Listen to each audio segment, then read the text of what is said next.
शैतानी रस्में। यह कहानी रहस्यों और रोमांचों से भरपूर है। इस कहानी में शैतानों का राज है।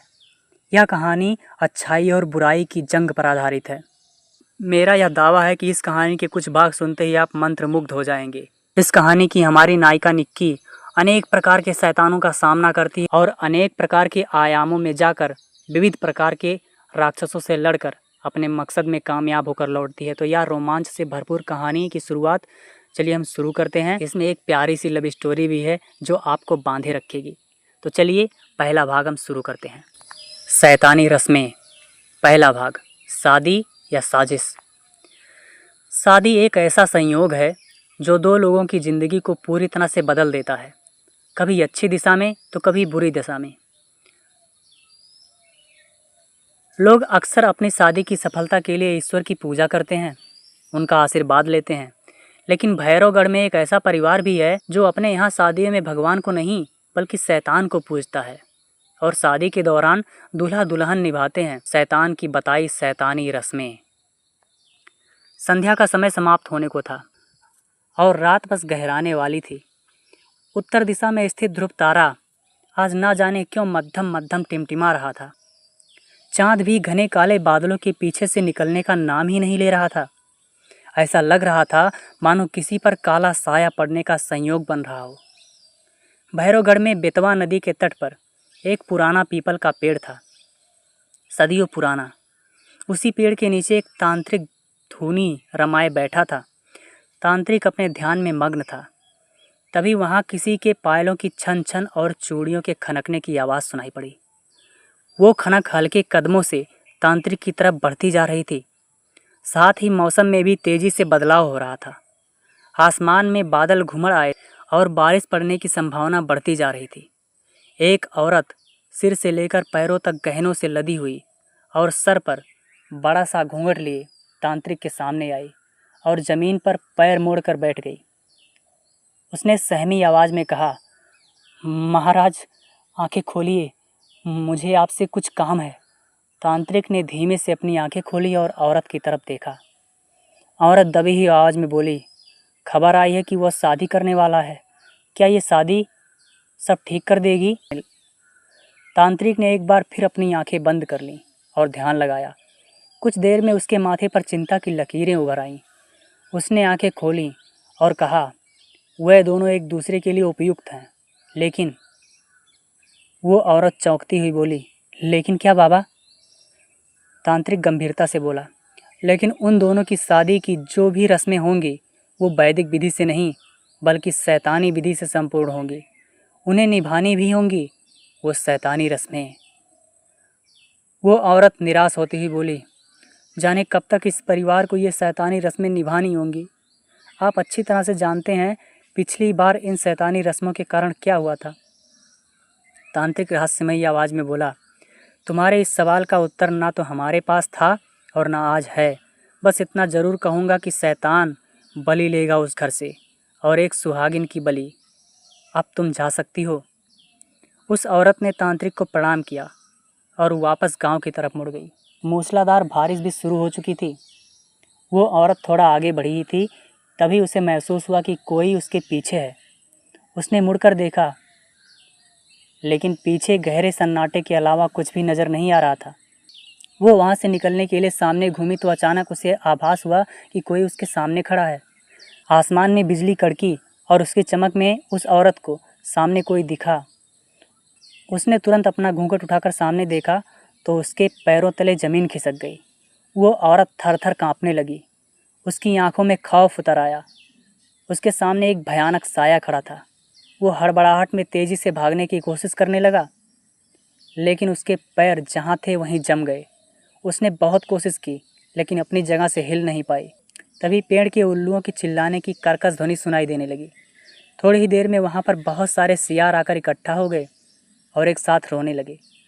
उस औरत की आंखों में मौत नाचने लगी थी। वो काला साया धीरे धीरे अपने आकार को बढ़ाता रहा और शीघ्र ही एक भयानक शैतान में बदल गया।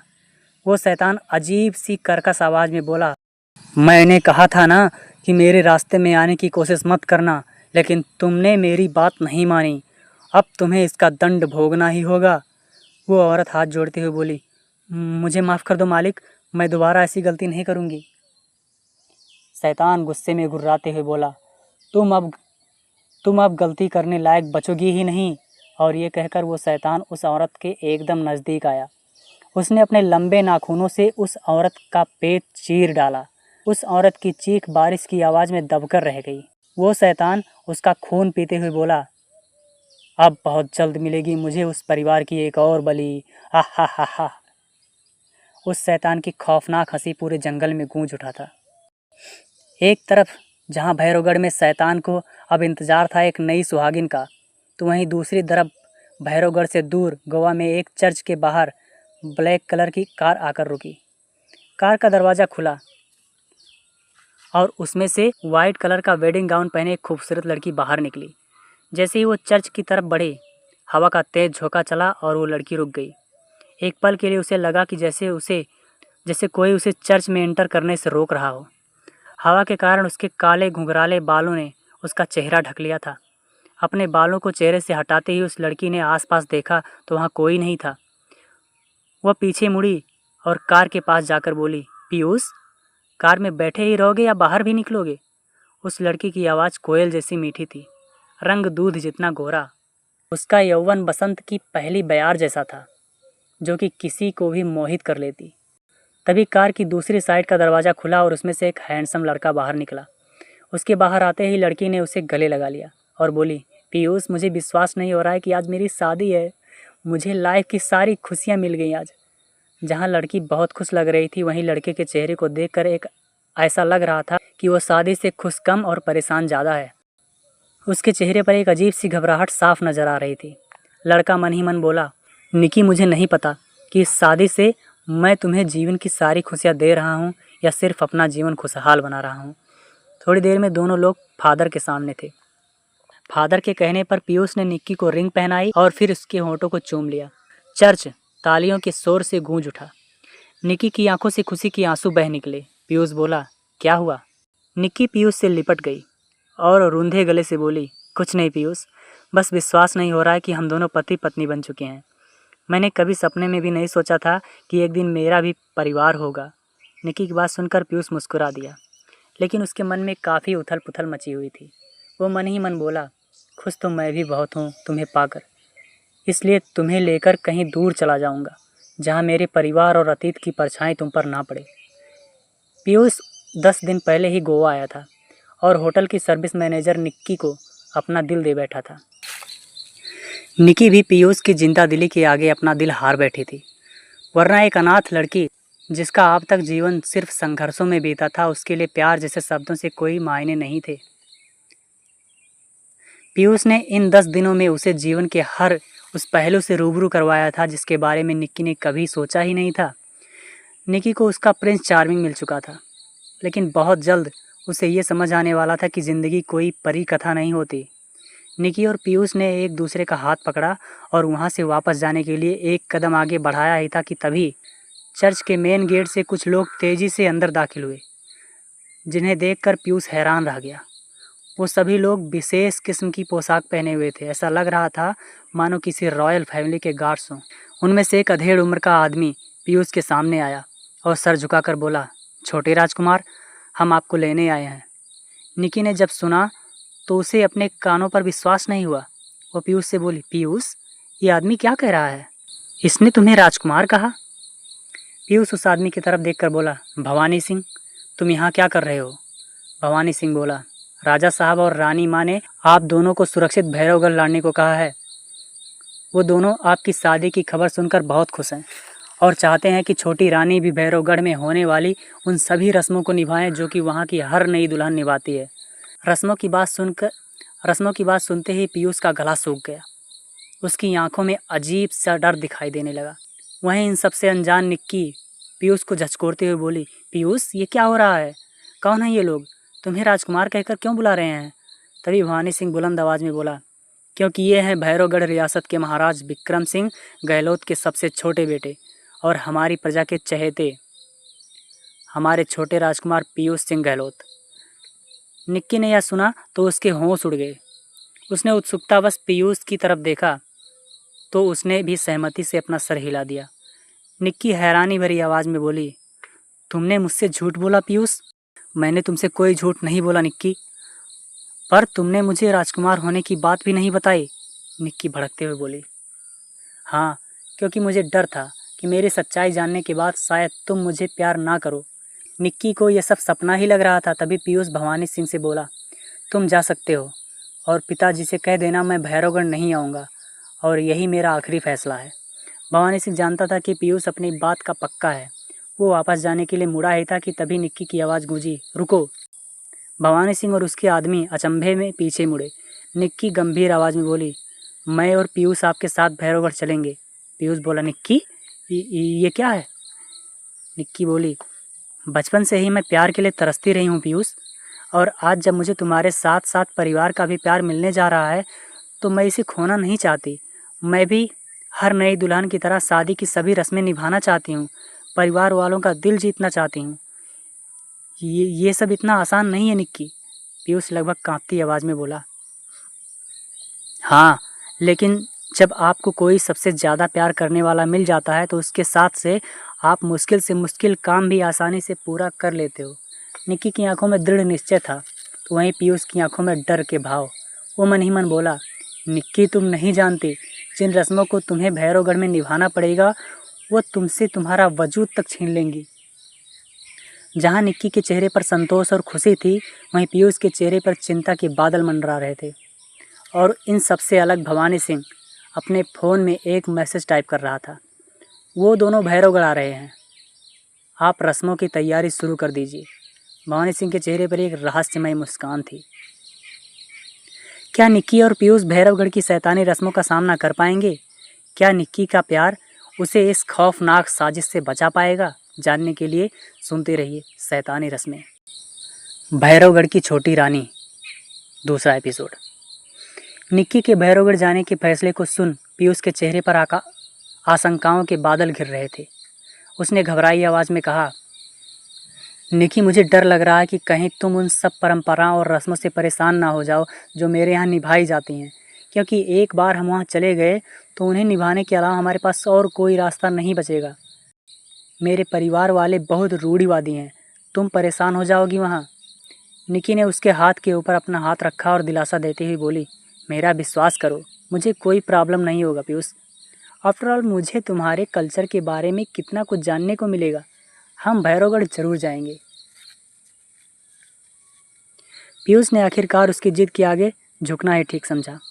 उसने कहा, तुम जैसा ठीक समझो निक्की, मुझे कोई एतराज़ नहीं है, पर मैं फिर भी तुमसे यही कहूँगा कि एक बार फिर सोच लो। निक्की कॉन्फिडेंट होकर बोली, इसमें सोचना क्या है, मैं भैरवगढ़ जाकर तुम्हारे परिवार के साथ रहना चाहती हूँ। वैसे भी मैं तुम्हारे और तुम्हारे परिवार के बीच के टेंशन का रीज़न नहीं बनना चाहती। आखिरकार हमारी शादी के बाद वो हमारी भी फैमिली हुई। पीयूष ने सहमति में अपना सिर हिला दिया। निक्की ने जाने का मन तो बना ही लिया था, लेकिन वो इस बात से अनजान थी कि भैरवगढ़ कोई मामूली जगह नहीं थी। आगे उसके साथ कुछ ऐसा होने वाला था जिसकी उसे सपने में भी कल्पना नहीं की थी। कहीं गोवा से दूर भैरवगढ़ में पीयूष की हवेली में मातम पसरा हुआ था। हवेली के आंगन में एक लाश रखी हुई थी। कुछ रॉयल गार्ड्स उस लाश की पहरेदारी कर रहे थे। तभी एक बड़ी मूँछों वाला अधेड़ उम्र का व्यक्ति लगभग अपनी ही उम्र की एक औरत के साथ आंगन में आया। उन्हें देखकर सारे गार्ड्स ने उसके सम्मान में अपने सिर झुका लिए। वो आदमी बोला, इनकी लाश कहाँ मिली? एक गार्ड्स ने हिचकते हुए जवाब दिया, राजा साहब, जंगल में बेतवा नदी के तट के पास। ये सुनकर राजा साहब गहरी सांस लेते हुए अपने साथ आई औरत को देखने लगे। वो और कोई नहीं, उनकी पत्नी सुमित्रा थी। सुमित्रा चिंतित होते हुए बोली, मैंने दाई माँ को समझाने का बहुत प्रयास किया था, लेकिन उन्होंने मेरी बात नहीं मानी। वो पीयूष की शादी को लेकर बहुत टेंशन में थी। राजा साहब बोले, जो भी हुआ अच्छा नहीं हुआ, इसका परिणाम भयानक होगा। और फिर वो गार्ड्स की तरफ देखकर बोले, इनकी लाश को वहीं फेंकाओ। जी राजा साहब। ये कहकर गार्ड्स उस लाश को वहाँ से लेकर चले गए।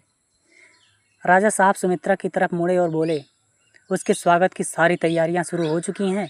सुमित्रा ने हाँ में सर हिला दिया। और रस्मों की? राजा साहब ने गंभीर लहजे में पूछा। सुमित्रा ने एक बार फिर हाँ में सिर हिला दिया। दोनों वहाँ से चले गए। इधर भैरवगढ़ के रहस्यों से अनजान निक्की खुशी खुशी पीयूष के साथ भैरवगढ़ आने को तैयार हो रही थी। निक्की का पूरा बचपन एक सरकारी अनाथालय में गुजरा था। ये ऐशो आराम उसके लिए बहुत नया और आकर्षक था, इसलिए वो जाने के लिए बहुत एक्साइटेड दिख रही थी। सामान पैक हो जाने के बाद वो पीयूष के साथ गाड़ी से एयरपोर्ट के लिए निकली। जहाँ एक तरफ निक्की के चेहरे पर भैरवगढ़ जाने का उत्साह था, वहीं भैरवगढ़ की पुरानी हवेली में कोई था जो बहुत बेसब्री से निक्की के आने का इंतज़ार कर रहा था। इंदौर एयरपोर्ट की तरफ बढ़ती निक्की मन ही मन रॉयल फैमिली के बारे में कल्पना कर रोमांचित हो रही थी। उसके सामने तरह तरह के व्यंजन एक से बड़े एक मेज रखे हैं। दूध से उसे नहलाया जा रहा है। नरम नरम मखमली सेज है। नौकरों को वो ऑर्डर दे रही है।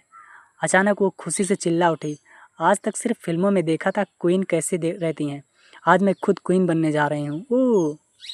पीयूष ने चौंकते हुए उसकी तरफ देखा और पूछा, क्या हुआ? निक्की को एहसास हुआ कि वो तो बस कल्पना कर रही थी। वो झेंपते हुए बोली, कुछ भी तो नहीं। उसने अपना चेहरा दोनों हाथों से ढक लिया और बुदबुदाई, मैं भी कितनी बुद्धू हूँ, क्या सोचेगा पीयूष। कुछ देर गाड़ी में चुप्पी छाई रही। निक्की खिड़की से बाहर देख रही थी। गाड़ी अब एयरपोर्ट पहुंचने वाली ही थी। तभी निक्की ने आसमान में से एक प्राइवेट जेट उड़ती हुई देखा, जिस पे भैरवगढ़ की शाही मोहर लगी थी। उसने हैरान होकर पीयूष से पूछा, पीयूष, तुम्हारा अपना प्राइवेट जेट भी है? पीयूष ने एक हल्की मुस्कुराहट के साथ हाँ में सिर हिला दिया। निक्की ने जितना सोचा था उससे कहीं ज़्यादा उसे देखने को मिल रहा था।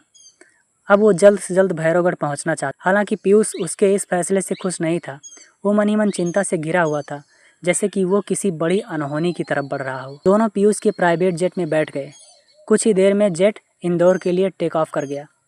एक नई जिंदगी की शुरुआत करते हुई निक्की सुहाने सपने संजो रही थी। जेट की विंडो से गोवा को पीछे छूटते देख रही थी। आंखों में शहर से बिछड़ने के आंसू भी थे और नई जिंदगी पाने की खुशी भी। वहीं पीयूष चुपचाप बैठा था। उसके चेहरे पर उदासी और घबराहट थी। निक्की उसके चेहरे की तरफ देखती हुई सोचने लगी, मैंने कभी सपने में नहीं सोचा था कि मुझ जैसी अनाथ लड़की की इतनी बड़ी रॉयल फैमिली में शादी होगी। लेकिन पीयूष इतना चुप क्यों है? हालांकि उसने पीयूष को टोकना ठीक नहीं समझा। कुछ ही समय बाद उसका जेट इंदौर एयरपोर्ट के कुछ दूर एक प्राइवेट पोर्ट पर लैंड कर गया। दोनों जैसे ही जेट से बाहर निकले, कुछ गार्ड्स उनके इंतजार में ही खड़े थे। सभी राजसी वेशभूषा में थे। उनके हाथों में फूलों की माला थी। करीब 8 से 10 गाड़ियां एक कतार में वहां पर खड़ी थीं। पीयूष को देखते ही मुख्य गार्ड उसकी तरफ बढ़ चला और पास आकर उसके गले में माला पहनाते हुए बोला, स्वागत है आपका छोटे राजकुमार। निक्की और पीयूष जब कार की तरफ बढ़े तो गार्ड्स उनके पीछे छाता लेकर चलता रहा। निक्की ने कभी ख्वाब में भी नहीं सोचा था कि उनके ससुराल में उसका वेलकम इतनी शानो शौकत से होगा। वो तो आगे के बारे में सोच सोच कर ही रोमांचित हुई जा रही थी। गार्ड्स ने उसे भी माला पहनाई और कहा, आपका स्वागत है छोटी बहू रानी, आपकी गाड़ी उस तरफ है। गार्ड्स ने आगे बढ़कर कार का दरवाज़ा खोला। निक्की मुस्कुराते हुए उसमें बैठ गई। दूसरी तरफ से पीयूष भी उसके साथ बैठा। कार भैरवगढ़ के लिए रवाना हो गई। बहुत से कच्चे पक्के ऊबड़ खाबड़ रास्ते से उसका काफिला धूल उड़ाता हुआ गुजरता गया। निक्की तो रास्ते भर खिड़कियों से झांकते हुए बाहर की खूबसूरती निहारती रही। कभी गांव, कभी घना जंगल, कभी पथरीला रास्ता। तभी अचानक उनकी गाड़ी के आगे एक काली बिल्ली आ गई और जब तक ड्राइवर ब्रेक लगाता, बिल्ली टायर के नीचे आ चुकी थी। उसकी दिल दहला देने वाली चीख सुनकर निक्की का कलेजा मुंह को आ गया था। निक्की को ऐसा लगा जैसे वो बिल्ली जानबूझकर उनका रास्ता रोकने के लिए गाड़ी के सामने आई थी। ड्राइवर ने नीचे उतर कर देखा तो हर तरफ बिल्ली का खून बिखरा हुआ था। ड्राइवर वापस आया और गाड़ी स्टार्ट करके आगे बढ़ गया। ये घटना निक्की को अंदर तक डरा गई, लेकिन पीयूष को जैसे इन चीज़ों का पहले से ही अंदाज़ा था। उसने मन ही मन सोचते हुए कहा, ये तो बस शुरुआत है निक्की, तुम्हें ज़रा भी अंदाज़ा नहीं है यहाँ आने की तुमने जिद करके कितनी बड़ी गलती कर दी है। गाड़ी थोड़ी देर के बाद एक बड़ी सी भव्य हवेली के पास आकर रुकी।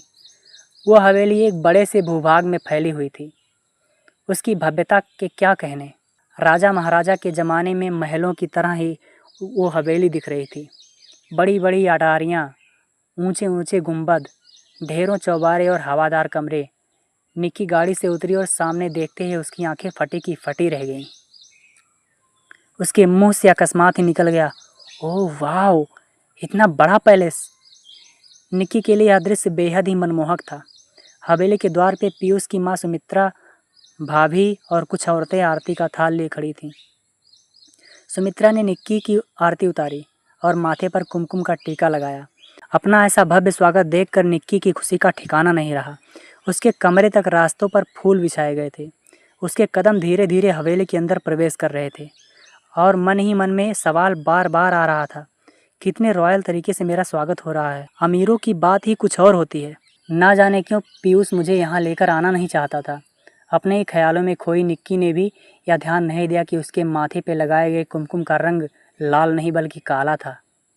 तभी सुमित्रा थोड़े तख्त लहजे में बोली, बड़ी बहू, जाओ जाकर छोटी बहू को उसका कमरा दिखा दो। इतनी दूर से आई है, थक गई होगी, थोड़ा आराम कर लेगी। पीयूष की भाभी भी उसकी हाँ में हाँ मिलाती हुई निक्की को अपने साथ हवेली की छत पर एक कमरे में लेकर आई और बोली, ये रहा तुम्हारा कमरा, अब तुम थोड़ा आराम कर लो, बहुत थक गई होंगी। इतना बोल वो वहाँ से चली गई। निक्की ने कमरे को देखा तो उसके लिए ये बड़े लेविस होटल के कमरे से कम नहीं लगा। उसकी खुशी दोगुनी हो गई थी जब उसकी कल्पना सच साबित हो रही थी। वो उछलकर मखमली सेज पर बैठ गई और अपना दोनों हाथ हवा में फैलाते हुए बोली, कितनी सुंदर जगह है यहाँ तो मैं राज करूँगी राज। मेरा सपना अब सच होने लगा है। तभी उसे कुछ याद आया और तुरंत उठकर अपने लगेज में ढूंढते हुए बड़बड़ाई, अरे मेरा फ़ोन कहाँ है? इतनी सारी रस्मों के बीच मैं तो अपना मोबाइल चेक करना ही भूल गई थी। निक्की ने अपना पूरा लगेज छान मारा लेकिन उसे अपना फ़ोन कहीं नहीं दिखा। वो हैरान होती हुई बोली, कहाँ चला गया मेरा फ़ोन? कहीं गिर तो नहीं गया? मुझे बाहर किसी से पूछना चाहिए। वो कमरे से बाहर निकली तो दरवाजे पर पहरे के लिए भवानी सिंह दिख गया। उसके चेहरे पर कठोर भाव थे, आंखों में एक अजीब सा सन्नाटा था। उसे देखकर एक पल के लिए तो निक्की सहम गई, लेकिन आसपास देखने पर उसे वहाँ और कोई नहीं दिखा। उसने भवानी सिंह से ही मदद मांगना ठीक समझा। वो बोली, सुनिए, मुझे मेरा फ़ोन नहीं मिल रहा है, शायद हवेली में कहीं गिर गया है, क्या आपने कहीं देखा है? गार्ड ने सर झुका लिया और कहा, नहीं बहुरानी, हमने नहीं देखा। निक्की ने वापस कमरे में कदम रखते हुए कहा, पता नहीं कहाँ खो गया, मेरा फ़ोन ढूंढ दो प्लीज़, और अगर मिल जाए तो मुझे लाकर देना, मैं सोने जा रही हूँ। गार्ड सर हिलाता हुआ बोला, जी बहुरानी, मैं ढूंढता हूँ। निक्की ने वापस कमरे में जाते हुए उस गार्ड के होंठों पर एक रहस्यमय मुस्कान आ गई। उसके हाथ में एक मोबाइल था जो निक्की का ही था। उसने निक्की से साफ साफ झूठ बोल दिया था।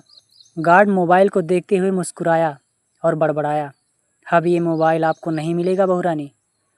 वो मोबाइल लेकर पीयूष के पिताजी के पास गया और उन्हें देते हुए बोला, राजा साहब, ये रहा नई बहुरानी का फ़ोन। पीयूष के पिता के चेहरे पर मुस्कान तैर गई। उन्होंने तारीफ़ करते हुए कहा, शाबाश भवानी सिंह, तुम मेरे सबसे वफादार आदमी हो, तुमने बहुत अच्छा काम किया है।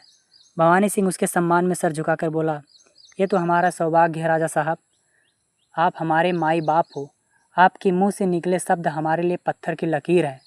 पीयूष के पिता मन ही मन खुश होते हुए बोले, अब निक्की चाहे भी तो किसी से कांटेक्ट नहीं कर पाएगी। अब उसे इस हवेली की रस्मों को निभाना ही होगा, नहीं तो तब तक उसे यहीं चारदीवारी के भीतर कैद होकर रहना पड़ेगा। पीयूष के पिता के चेहरे पर कुटिल मुस्कान तैर गई। निक्की भैरवगढ़ के राज परिवार में पहुंच चुकी थी, लेकिन उसे जरा सा भी अंदाज़ा नहीं था कि भैरवगढ़ के शैतान को खुश करने के लिए उसे किस किस तरह की खौफनाक शैतानी रस्मों को निभाना पड़ेगा। निक्की के भैरवगढ़ पहुंचते ही उसके स्वागत में छुपे रहस्यों की परतें खुलने लगी। क्या निक्की इस शाही हवेली में खौफनाक रस्मों का सामना कर पाएगी या फिर उसकी ज़िंदगी एक भयानक मोड़ ले लेगी? इस रहस्यमयी कहानी का अगला भाग जानने के लिए चैनल को सब्सक्राइब कीजिए, वीडियो को लाइक कीजिए। तो बहुत ही जल्द मिलते हैं अगले भाग में।